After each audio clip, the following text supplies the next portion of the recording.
Ugh, I really need to clean up in here. It's a pigsty.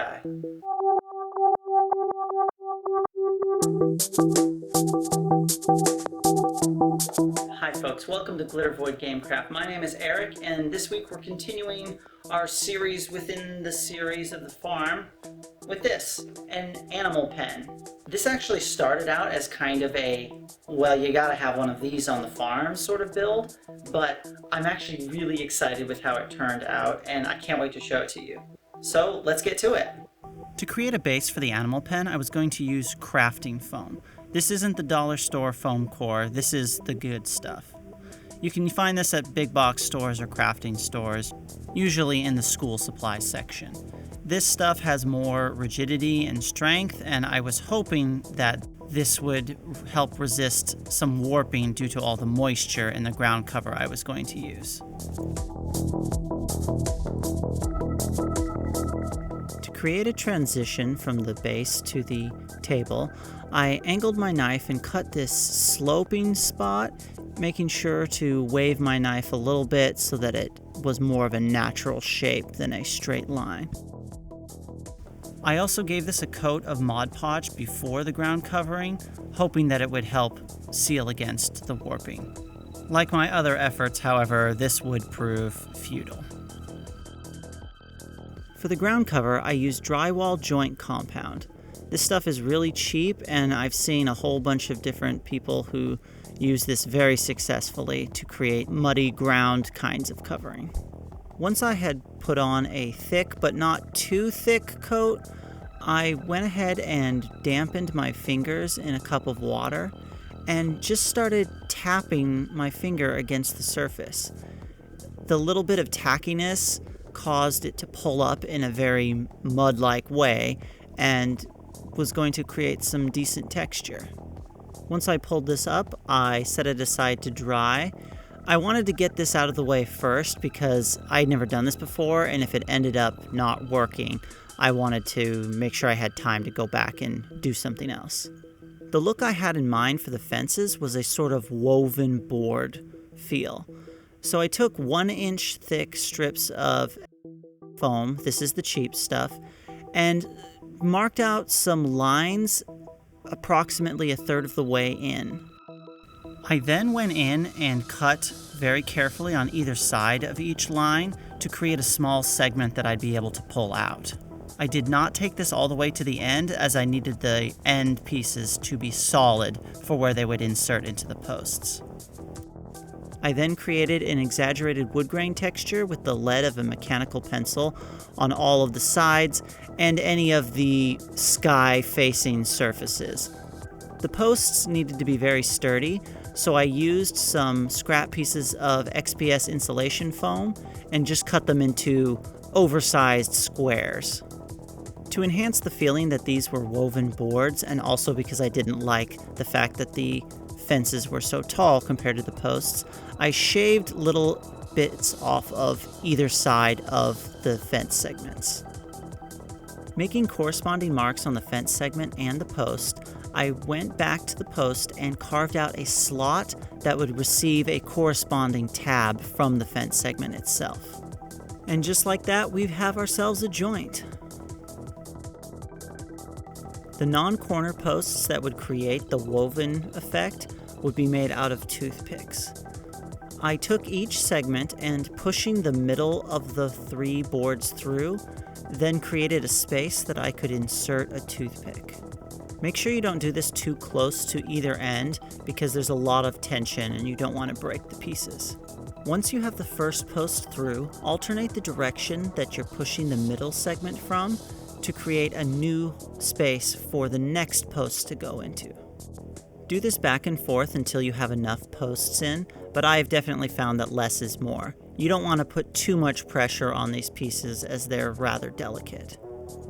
Once you have the posts in, go ahead and trim them. One side needs to be flush with the ground, so cut those very close, and the other side can extend a little bit.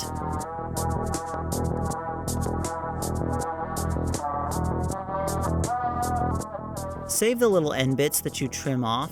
You'll never know when you'll need small pegs, and especially sharp points.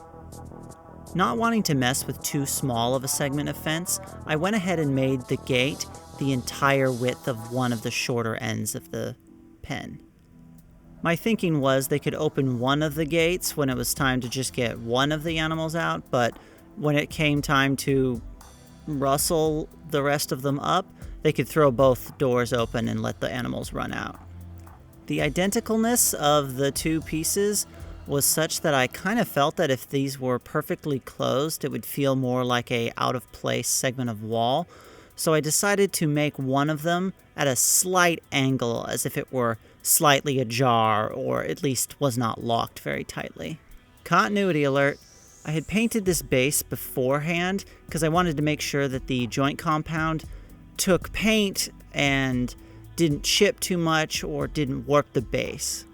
I didn't want to get to the end and realize I had to start all over with the base when suddenly I was having trouble getting paint to do its thing. I eyeballed an angle for the cut on the end of this since I wanted to make sure that it was sitting flat against the post when I glued it, added some glue, and pinned it in place. For the food trough, I created this L-shaped piece using two pieces of foam core, one slightly longer than the other, and glued them together, then attached separate pieces for the legs. This whole process was actually pretty fiddly, and if I did it again, I would make the leg segments out of one solid piece and just carve in any distinction of planks that I needed. Once the glue had dried, I cut away from the bottom to make it level, and then off the sides just because I found it looking weird. No real measurements in any of this, just what was working and what looked good. All the pieces got a base coat of Mod Podge mixed with black craft paint. The Mod Podge strengthens and seals all of the foam and would also help hold some of these fiddly bits, especially the trough and the fence, together. I saw an idea on Facebook about the problems of mixing large amounts of Mod Podge with black craft paint. It deserves its own video, but I'm going to make a quick mention of it here. Especially if you have a new jar or a large jar, it can take a surprising amount of paint to make it a truly black base coat. Even what I'm using right here is actually a very, very dark gray just because of the quantities that I'm working with. The idea is to use something with more concentrated pigment so you don't need to put as much volume in.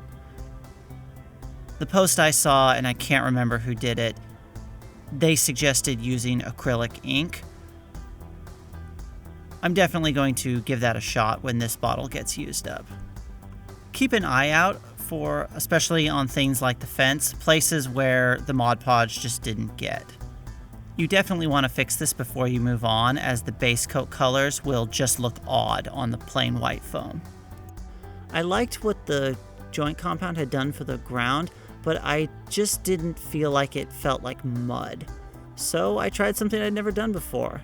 I mixed brown and black craft paint with white glue and a big ol' handful of sanitized California beach sand. I didn't have a real recipe, so I pretty much just did equal parts paint to glue and then kept adding sand to it until it felt like a good consistency. Once I got the mixture to the point that it felt like it wasn't going to just instantly settle and lose all of its three-dimensionality, I just kind of glopped it on in the middle of the panel. I made sure to leave enough flat space for both the trough and the fence. This dried absolutely rock hard. This wasn't going anywhere. My only complaint was that it dried so stiff, there wasn't really a gradient, so I mixed up a slightly waterier batch and just glopped it around, trying to create sort of a transition between the flat ground and the higher points. The paint job for all of the wood of the fence is exactly what I did for the wood on the farmhouse. You can view the previous video for the exact recipe and method. I was a little nervous about how I was actually going to be able to attach the fence. There was so much tension, I didn't think glue by itself would do it, but I also didn't know if the drywall joint compound could be pierced with something as simple as a pin. But with a little bit of elbow grease, this worked out just fine. Now, if you're trying to pin something and there's no way that you can hide where you're going to put them, try to find a point of texture, like in this case, some of the wood grain or in between panels, where it'll be harder to see the actual pinholes. Also, make sure that your fingers aren't on the other side of the foam base when the pin finally pops. And then I glued the trough in place, just found a spot where it would fit and used regular white glue. I did a dry brush of golden brown on the outside edge of the animal pen. I was hoping this would look like dried earth versus what was going to be inside, which was more wet. Using some plain old brown, I just stippled some mud spatters on the bottom parts of the fence and the trough and pretty much anywhere else where an animal might bump up against. I'm not sure how the build got this far like this, but the base is warped. It's warped really bad. It's finished and it's warped. I'm gonna have to do something about this. The technique is a little risky, and I've never actually done it myself. It should be pretty simple, so hopefully it will work. Clearing off a surface, I got some parchment paper, just like you would bake cookies on. I folded several sheets over to create a small stack, and then I took my glue gun and glorped a whole bunch of hot glue on the areas that were pulled up. Then I flipped it over and set it on the parchment paper. The idea is that the hot glue will fill in the raised areas and not go onto the lower areas, evening out the base. Pulling this up, it worked a little bit, but it was still not perfectly level. I think what I messed up with, both the first and the second time, is by actually pushing down on it. I think if I had just set it down and let gravity do the work, it would have ended up much better. Still, in the end, it did reduce the wobble by 80-90%. I sprayed everything with a coat of a matte varnish, which was necessary before I began the next effect. I wanted some wet-looking mud in the pen, so I took some brush-on gloss varnish and filled in some of the central areas. This looked pretty good, but the starkness of it made it feel more like slug trails than mud. So I went back with some satin varnish, which is kind of halfway between a matte and a gloss, and just hit all the areas around what had already been hit with the gloss. And this worked much better. I finished up the pen with a few tufts of store-bought grass. Just a little something to break up the monotony of this mostly brown piece. And voila, a farmhouse and an animal pen. This is a wonderful piece of terrain for low level, well, any level really, adventuring. Since the house and the pen are on different bases, you can reconfigure them in any orientation, near, far, whatever you want.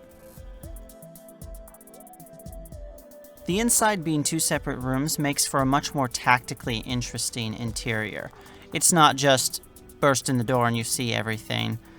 You have the potential for either your own players hiding in the room or an additional wave of baddies hiding in there, something like that. Since it's the other pieces of terrain around it that will define this as a farmhouse, that actually makes this an even more universal piece of terrain. You could plop this down in the middle of the city and nobody would think twice.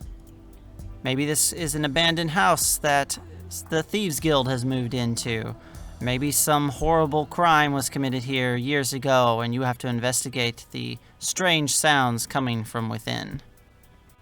My favorite part about this whole build was, surprisingly, the animal pen. When building fantasy terrain, you tend to get caught up working on the more fantastical elements. This is an absolutely mundane piece of terrain, and I loved every single thing about it. About the only thing I don't love is that I now realize I own no miniatures that are conventional animals. So I guess until that changes, my players will be visiting fantastical farms where the farmers raise elementals and slimes.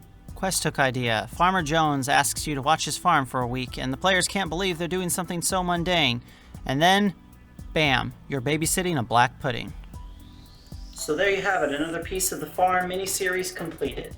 I'm actually really enjoying this kind of format, the series within a series and several builds around a single theme for the village. So I think I'm actually going to do that going forward. I feel like it gives me a lot of freedom to be creative around each theme rather than having to try to shove everything into one video. If you liked the video, consider giving it a thumbs up and subscribing to the channel. Leave a comment, tell me what you think, tell me what you would have done differently. Share the video around, I really appreciate it. Thanks for watching, and I'll see you next time.